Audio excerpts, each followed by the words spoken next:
You, John Fitzgerald Kennedy, do solemnly swear I, John Fitzgerald Kennedy, do solemnly swear that you will faithfully execute the office of President of the United States that I will faithfully execute the office of President of the United States and will, to the best of your ability, and will, to the best of my ability, preserve, protect, and defend the Constitution of the United States. preserve, protect, and defend the Constitution of the United States. So help you God.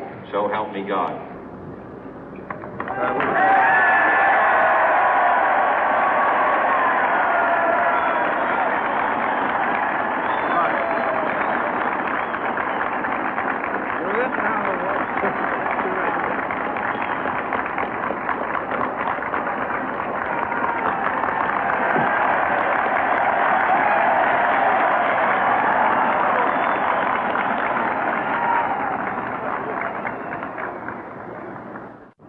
Vice President Johnson, Mr. Speaker, Mr. Chief Justice, President Eisenhower, Vice President Nixon, President Truman, Reverend clergy, fellow citizens.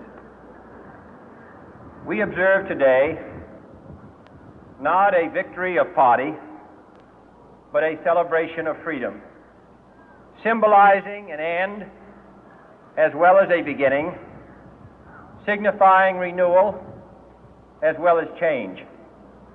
For I have sworn before you and Almighty God the same solemn oath our forebears prescribed nearly a century and 3/4 ago. The world is very different now, for man holds in his mortal hands the power to abolish all forms of human poverty and all forms of human life. And yet the same revolutionary beliefs for which our forebears fought are still at issue around the globe. The belief that the rights of man come not from the generosity of the state, but from the hand of God. We dare not forget today that we are the heirs of that first revolution.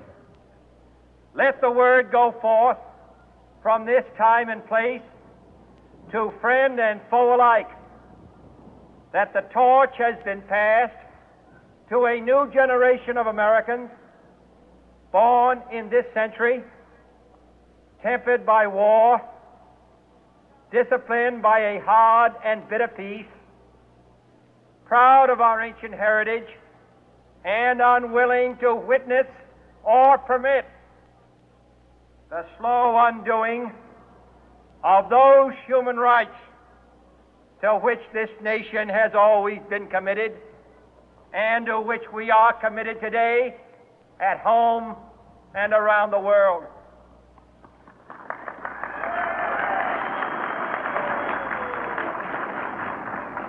Let every nation know, whether it wishes us well or ill, that we shall pay any price, bear any burden, meet any hardship, support any friend, oppose any foe to assure the survival and the success of liberty.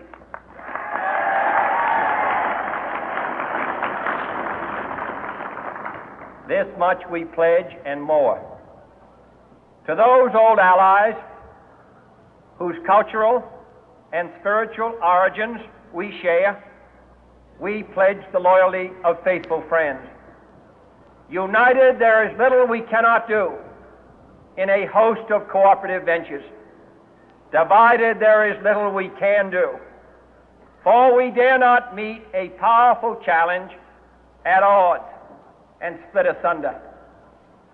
To those new states whom we welcome to the ranks of the free, we pledge our word that one form of colonial control shall not have passed away, merely to be replaced by a far more iron tyranny. We shall not always expect to find them supporting our view, but we shall always hope to find them strongly supporting their own freedom, and to remember that in the past, those who foolishly sought power by riding the back of the tiger ended up inside.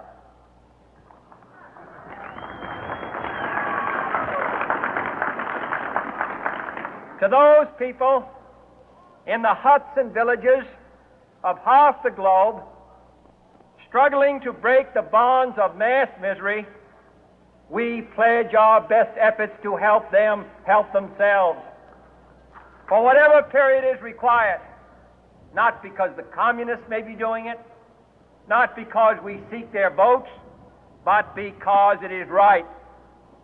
If a free society cannot help the many who are poor, it cannot save the few who are rich.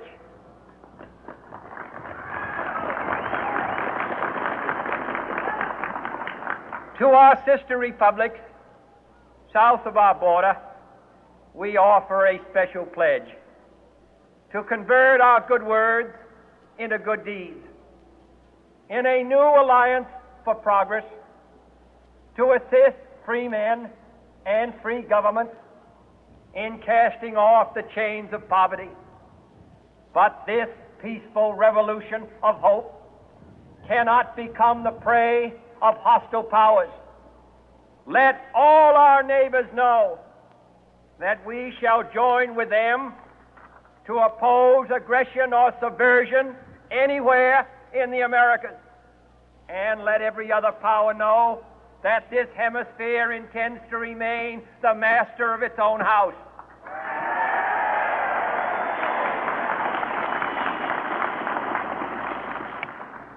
To that World Assembly of Sovereign States, the United Nations, our last best hope, in an age where the instruments of war have far outpaced the instruments of peace, we renew our pledge of support to prevent it from becoming merely a forum for invective, to strengthen its shield of the new and the weak, and to enlarge the area in which its writ may run. Finally, to those nations who would make themselves our adversary, we offer not a pledge, but a request that both sides begin anew the quest for peace. Before the dark powers of destruction, unleashed by science, engulf all humanity in planned or accidental self-destruction, we dare not tempt them with weakness, for only when our arms are sufficient beyond doubt can we be certain beyond doubt that they will never be employed. But neither can two great and powerful groups of nations take comfort from our present course, both sides overburdened by the cost of modern weapons, both rightly alarmed by the steady spread of the deadly atom, yet both racing to alter that uncertain balance of terror that stays the hand of mankind's final war. So let us begin anew, remembering on both sides that civility is not a sign of weakness, and sincerity is always subject to proof. Let us never negotiate out of fear, but let us never fear to negotiate.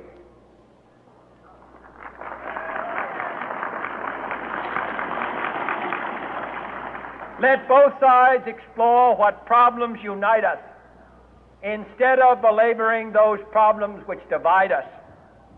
Let both sides, for the first time, formulate serious and precise proposals for the inspection and control of arms, and bring the absolute power to destroy other nations under the absolute control of all nations.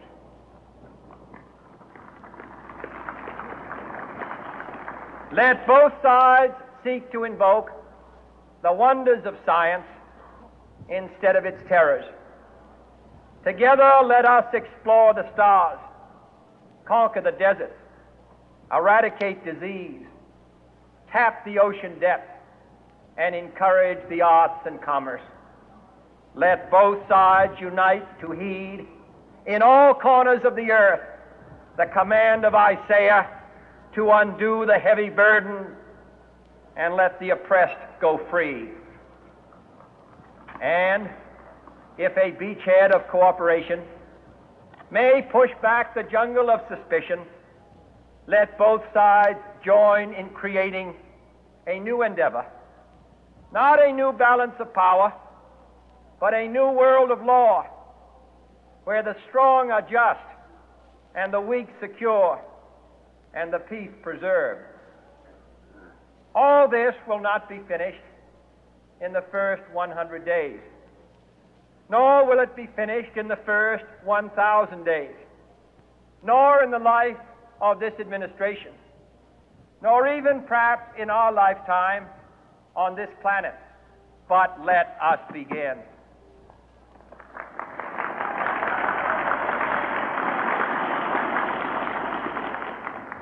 In your hands, my fellow citizens, more than mine, will rest the final success or failure of our course. Since this country was founded, each generation of Americans has been summoned to give testimony to its national loyalty. The graves of young Americans who answered the call to service surround the globe.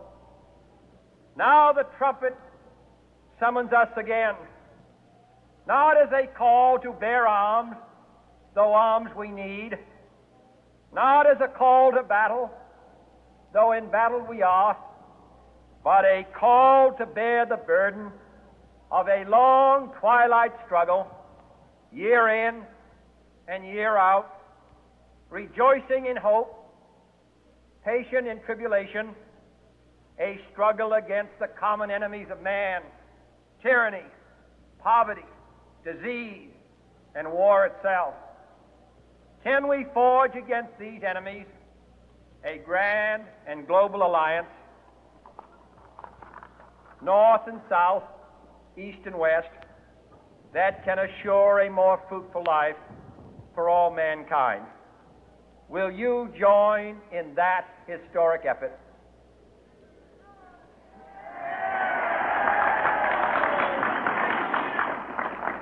In the long history of the world, only a few generations have been granted the role of defending freedom in its hour of maximum danger.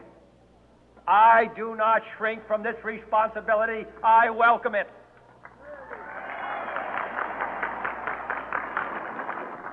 I do not believe that any of us would exchange places with any other people or any other generation. The energy, the faith, the devotion which we bring to this endeavor will light our country and all who serve it. And the glow from that fire can truly light the world. And so, my fellow Americans, ask not what your country can do for you, ask what you can do for your country.